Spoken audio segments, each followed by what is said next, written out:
uz izpakošanu mums ir Xiaomi Mi Band 1S.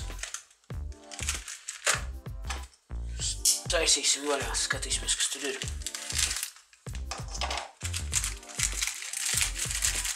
Pasūtīts no AliExpress.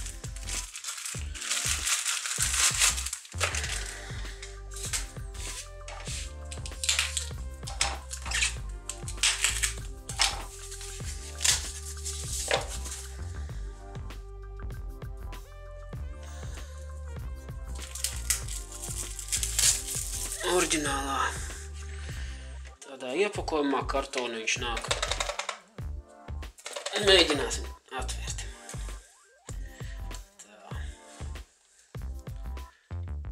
Tāds lūk iepakojums. Kas te mums ir? Viss ķīniešu valodā. Tā.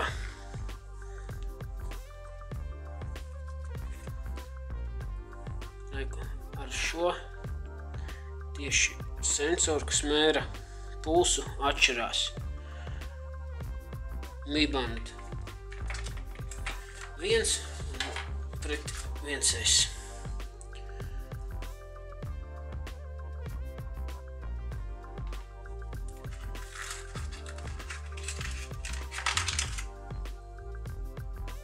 Tāds lādētājs.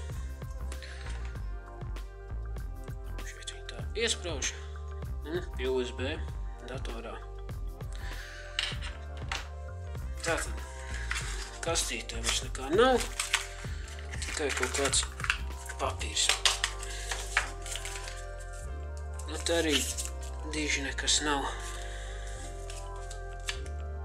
Viss ir ķīniešu valodā, bet, nu, nekas sarežģīts tur nav. Tā. Šis uz rokas man ir pirmais. Nu, kā redzat, ne ar ko viņi tā neatšķirās. Tikai ar šo sensoru, kas mēra pulsu. Tā. Siksniņa ir ļoti kvalitatīva un ērta. Var droši mazgāties. Nekāds sliktums nebūs.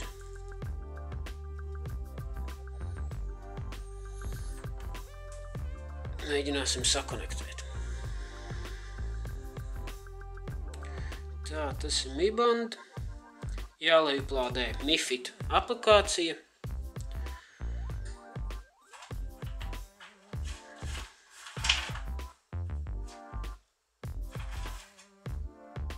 Caur Bluetooth viņš savienojas. Tātad, ko vispār šī aproce dara? Viņa skaita soļus, mēra, cik ilgi tiek gulēts. Šī konkrētā versija arī pulsu un forša feature notifikācija par visādiem paziņojumiem no telefona. Tā, kaut ko viņa negrib sakonektēties. Varbūt ir izlādējies. Tā arī viņa raksta, ka vajag uzlādēt mazāk par 10%. Tātad šeit ir iestatījumi, uz kuras rokas jūs to aproci nesājat. Miega kaut kāds palīgs, notifikācijas.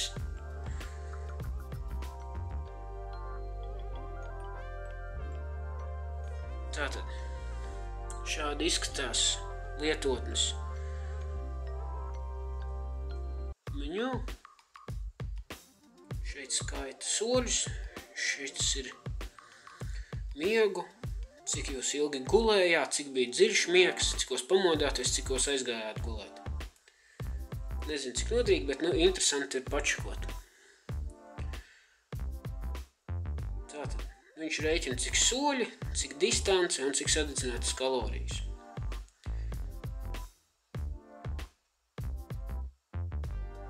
Te ir izvēle, kur uzlikt paziņojumus, uz kādiem uz SMS, dažādām aplikācijām.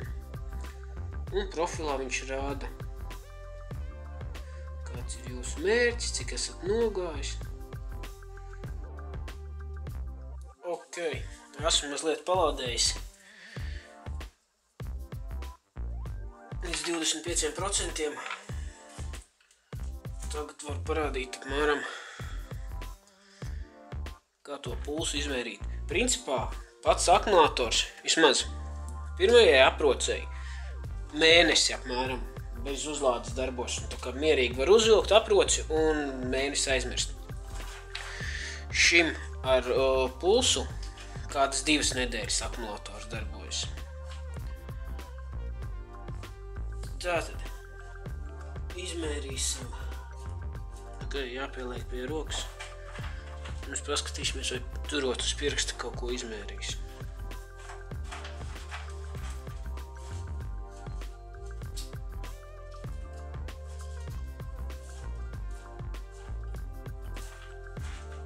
Gan apskats pulss izskatās. Pamēģināsim vēlreiz. Pieliksim pie rokas.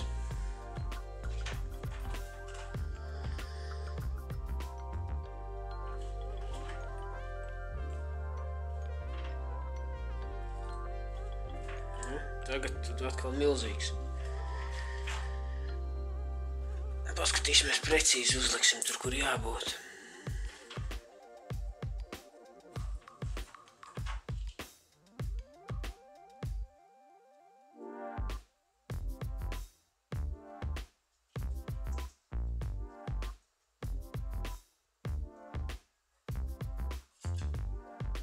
Nu, re, te jau kaut kādu normālākus mērījumus rāda.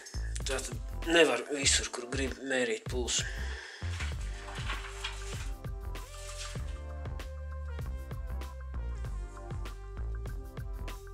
Maksā. Pirmā aproce maksā apmēram no 12 līdz 15 eiro. Šī ar pulsu mērīšanas iespēju no kāda 15 līdz 20. Ir iznākusi arī jaunā aproce Mi Band 2, bet tā pašreiz maksā 45 eiro, un vienīgais viņai pulss ir tāds, ka viņai ir ekrāns, lai apskatītos, cik ir pulkstens, cik ir soļi, lai nelietotu mobīlu aplikāciju, bet, ja uz rokas ir pulkstens, tad īsti neredzu jēgu 3 reizes, 4 reizes pārmaksāt. Ok, labi, paldies par skatīšanos. Abonējiet kanālu un jautājumi, ja kādi ir, droši rakstiet komentāros. Paldies!